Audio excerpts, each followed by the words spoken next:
Om Swastiastu, salam dan bahagia. Perkenalkan, nama saya Ibu Gusti Ayu Anggraini, tempat tugas di SD Negeri 6 Pendem, calon guru penggerak Angkatan 11, Kabupaten Jemberana, Provinsi Bali. Pada kesempatan kali ini, saya akan memaparkan kesimpulan dan refleksi dari pemikiran Ki Hajar Dewantara pada tugas koneksi antar materi modul 1.1. Di sini saya akan menjelaskan kesimpulan dari pemikiran Ki Hajar Dewantara, yaitu pertama, tentang pendidikan dan pengajaran, kedua, tujuan pendidikan, ketiga, kodrat alam dan kodrat zaman, dan yang keempat, tentang budi pekerti. Menurut Ki Hajar Dewantara, pengajaran adalah bagian dari pendidikan. Pengajaran merupakan proses pendidikan dalam memberi ilmu atau berfaedah untuk kecakapan hidup anak secara lahir dan batin.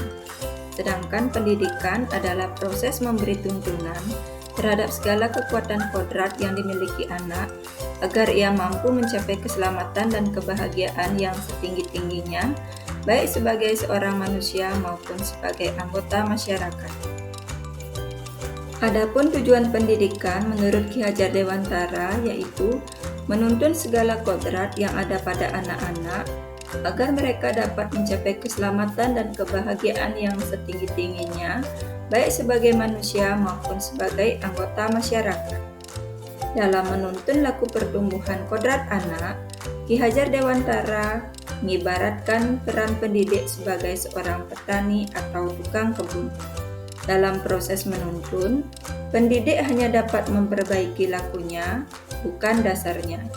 Dengan kata lain, pendidik hanya bisa mengarahkan, menuntun, dan memfasilitasi murid sehingga mereka bisa berkembang sesuai dengan kodrat mereka masing-masing.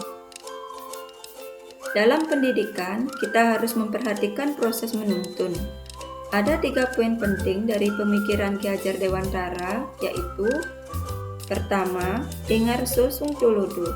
Artinya, guru harus bisa memberikan contoh dan panutan kepada anak didiknya. Kedua, ingmadio mangun karso. Guru harus membangkitkan semangat murid untuk terus belajar. Dan yang ketiga, tuuri handayani. Guru harus memberikan motivasi atau dorongan atau arahan kepada muridnya. Selanjutnya adalah kodrat alam dan kodrat zaman. Anak bukan tabula rasa. Anak bukanlah kertas kosong yang siap ditulisi apa saja. Namun, seorang anak sudah membawa kodratnya masing-masing.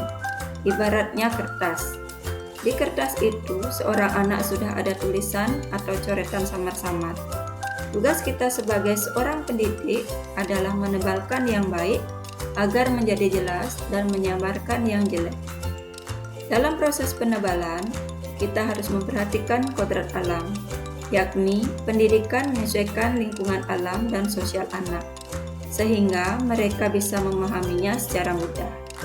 Selain itu, dalam pendidikan kita harus memperhatikan kodrat zaman, artinya pendidikan menyesuaikan dengan zamannya. Pemikiran Ki Hajar Dewantara yang selanjutnya yaitu mengenai budi pekerti. Budi pekerti merupakan perpaduan antara gerak pikiran, perasaan, dan kehendak atau kemauan sehingga menimbulkan tenaga. Budi pekerti juga bisa diartikan sebagai perpaduan antara cipta atau kognitif, karsa atau afektif sehingga menghasilkan karya atau psikomotor. Untuk menumbuhkan budi pekerti, hal yang paling utama adalah keluarga. Keluarga menjadi pondasi inti terciptanya budi pekerti. Selain keluarga, sekolah juga memiliki peran penting dan juga masyarakat. Sekarang saya akan merefleksikan diri melalui 3 pertanyaan, yaitu sebagai berikut. Pertama, apa yang saya percaya tentang murid dan pembelajaran di kelas sebelum saya mempelajari modul 1.1? Yang kedua, apa yang berubah dari pemikiran atau perilaku saya setelah mempelajari modul ini?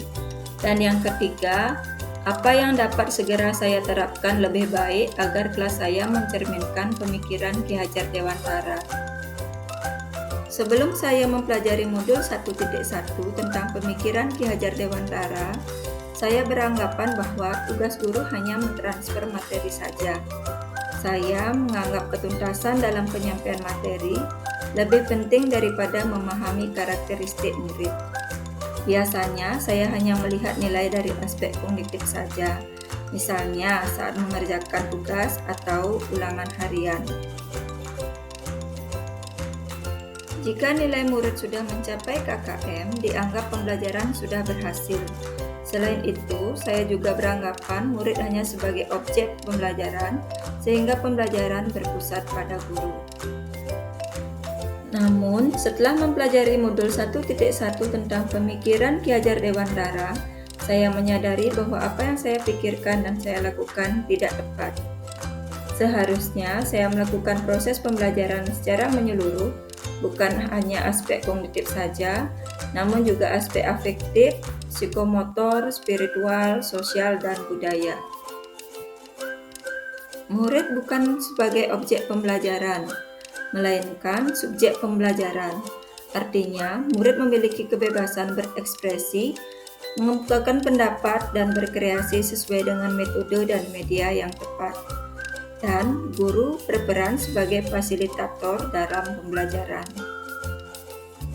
Guru pun harus ikhlas, penuh kesabaran dengan segala ketulusan hati agar terwujud pembelajaran yang menyenangkan dan berpusat pada murid. Selain itu, saya juga harus mempelajari karakteristik murid karena setiap anak dilahirkan unik dengan kelebihan dan kekurangannya masing-masing. Saya juga harus menghargai karakter murid dengan cara memberikan kesempatan kepada murid untuk tumbuh sesuai dengan kodratnya. Selanjutnya, apa yang dapat saya terapkan sehingga suasana kelas berdasarkan pemikiran Ki Hajar Dewantara? Tentunya tujuan pendidikan sesuai dengan konsep Ki Hajar Dewantara adalah kebahagiaan dan keselamatan murid setinggi-tingginya. Ada beberapa hal yang dapat dilakukan sesuai dengan pemikiran Ki Hajar Dewantara, yaitu pertama, guru berperan sebagai fasilitator, motivator, dan provokator positif. Yang kedua, adanya pengarahan karakter dan bakat berdasarkan kodrat alam. Dan yang ketiga, penggunaan media digital dan ice breaking sesuai dengan kodrat zaman. Berikut suasana kelas berdasarkan pemikiran Ki Hajar Dewantara. Yang pertama, pembelajaran berpihak pada murid. Guru bertindak sebagai fasilitator dan murid aktif mengikuti kegiatan pembelajaran.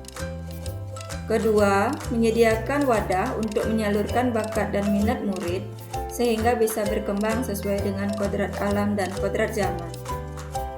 Dan yang ketiga, merancang pembelajaran yang menyenangkan, yaitu pembelajaran berbasis teknologi informasi, menggunakan lingkungan sebagai sumber belajar, serta mengemas pembelajaran dalam bentuk permainan dan ice breaking. Sekian yang dapat saya sampaikan. Terima kasih. Om Santi Santi Santi Om.